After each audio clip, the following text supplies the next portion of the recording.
On the profile interview segment this week, I'll be speaking with the National President of SSANU. It tells me it's important for the federal government and relevant stakeholders to invest heavily in education to ensure a secured future. It's good to have you on the program. Thank you. And congratulations on the re-election that the union just did recently. It's good to have you on the program. Very quickly, we go straight to the point. What has been the update as regards the withheld salaries, which prompted SSANU to embark on an industrial action last year? Well, thanks for having me, Sharon, and thanks for congratulating us. The current situation we have with regards to our unfulfilled promises with government is clearly a disturbing situation, because we have been living with promises upon promises upon promises right from the last administration of Muhammadu Buhari. And when President Tinubu took over, everything became promising and the cost became clearer, because we had had engagements with the government and it was intentional in its communication with us as a union. And there were promises that the withheld salaries was going to be paid, and then we also reminded them of the 50 billion naira and allowances that was also part of what we agreed with the previous government that led us to suspend the strike that we went on in 2022. Now, on the withheld salaries, government have been able to pay 50% of what they were owing us. It was 4 months, and we got 2 months in SSANU and NASU, while other unions also had half of what was withheld for them. And since then, everything went back to limbo, and we have been pushing to see that if those promises will still see the light of the day. I'm happy to report that the current Minister of Education, Dr. Maruf Olatunji Alausa, has shown capacity in a way that accessing him, communicating with him, dialoguing with him has become even easier, because his doors have been opened so far. And we have drawn his attention to the fact that there are things that the previous administration and even the previous minister under this same administration that promised our unions, but we have not been able to see that. And he did promise that he was going to take it up with government. Largely, we also understand that some of these things are budgetary in nature. And we are happy that this is the beginning of the year, and the budget has even been reviewed, by the president. So education is having, for the first time, almost the largest share. So we hope this will spell something good to our educational system and to university education in particular.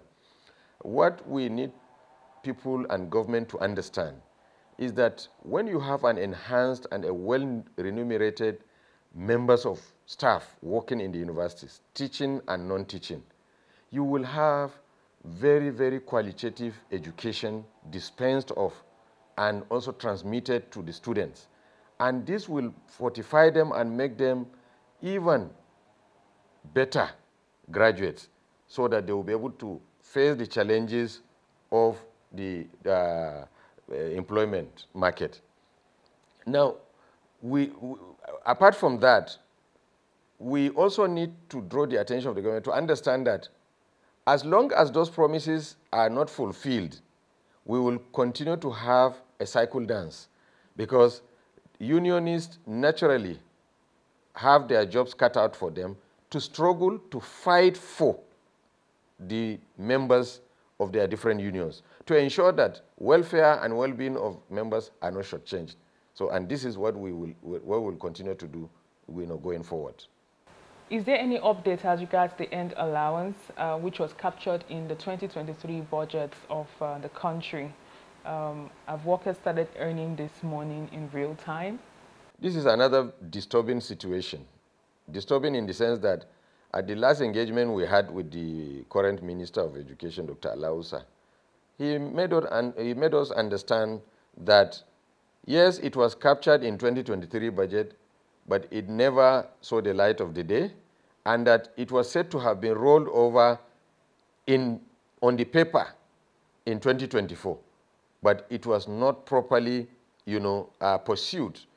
And these are things that we see as major challenges, major setbacks. The president and his, lieutenants may have good intentions for the system, but where you have foot soldiers, those working in the ministries, who do not necessarily support the positivity in government, it clearly becomes an issue. I do not understand, and none of us can tell you whether we understand why a president will give a directive and then those in government would not implement it, and then nothing comes out of it. So for us, government had promised, we have signed documents that 50 billion naira has been allocated for allowances, and that money must be paid because we are not willing and we are not ready to rest our oars, because we will continue to push, and that our patience clearly is running out. Our members are not happy because everybody has been agitating, and what is even aggravating the whole matter is the economic situation of the country. You understand that the workers in the universities are the most hard hit economically because of the challenge of even transportation. Most of our universities are sited way outside the capital cities.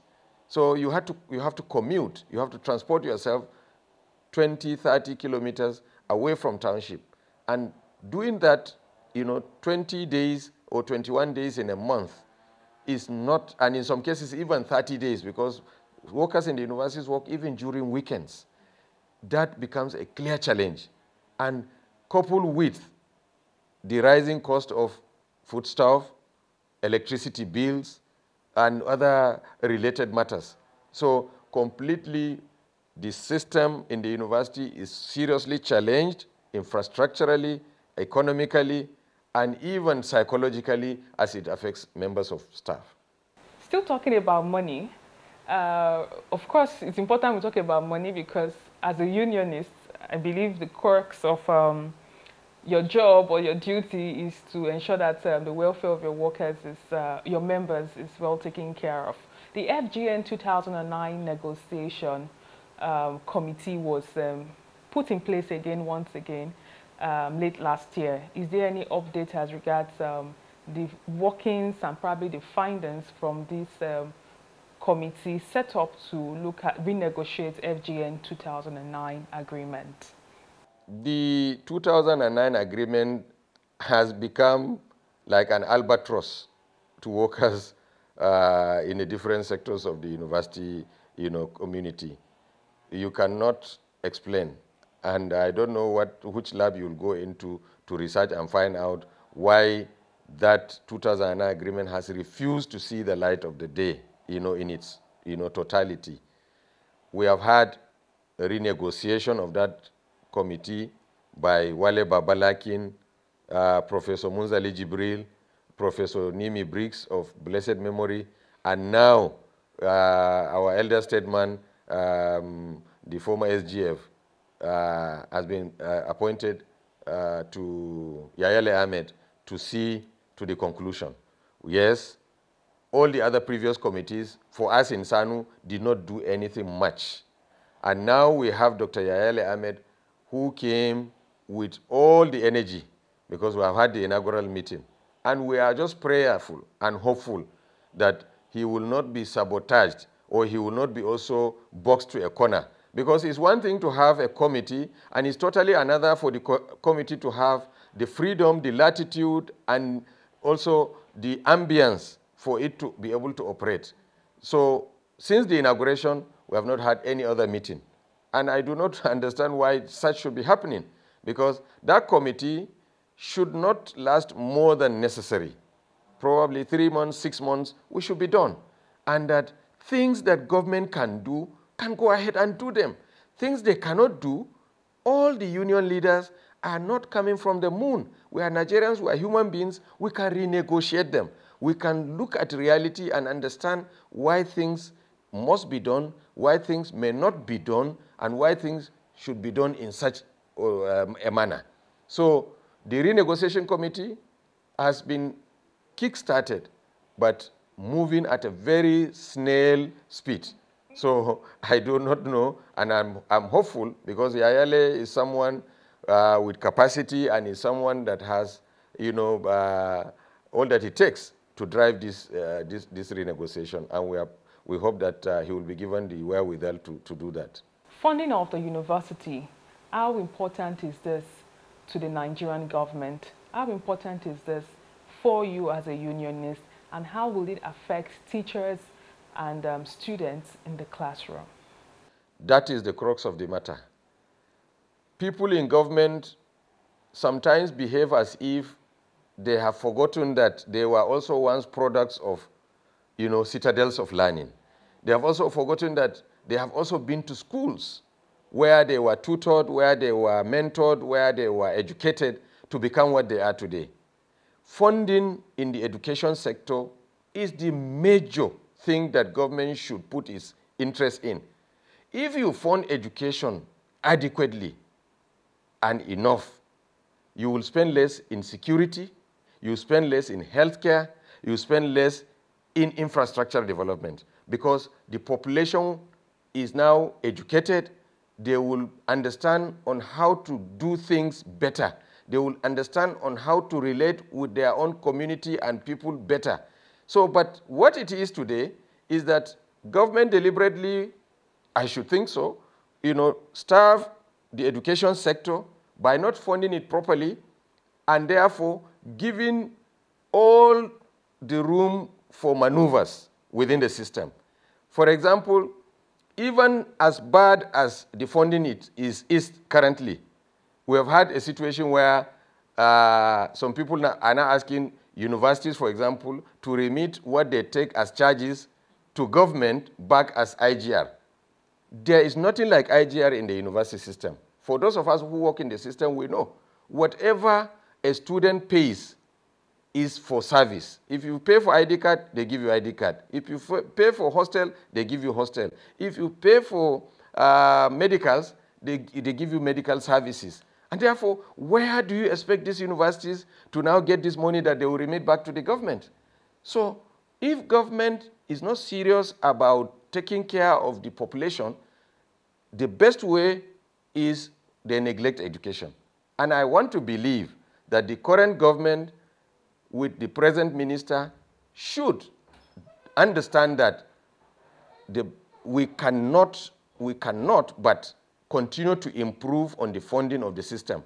The major challenge we have today in the system is even electricity. There's no way you can run a university without electricity. And I can tell you, and I've said it severally, that as of today, there is no public university, be it state or federal, that has its overhead funded enough to pay even electricity bill. ABU Zaria, University of Lagos, University of Ibadan, you've just seen last week how people take their generators to University College Hospital. So how do you expect the system to run? So government should be deliberate in funding education, and universities in particular. Without TED fund, I wonder what would have been the situation in the universities. And even with that now, today we are seeing that there is something coming behind the scene in the name of tax system that will come to remove funding of TED fund. And once TED fund is gone, I assure you, all our universities, public universities, will be grounded and they will become history. Thank you very much for your time. And that's all we can take on today's edition of the program. Join us next week for a fresh edition of the show. I am Sharon Ijason. Thanks for watching, and remember that labor creates wealth.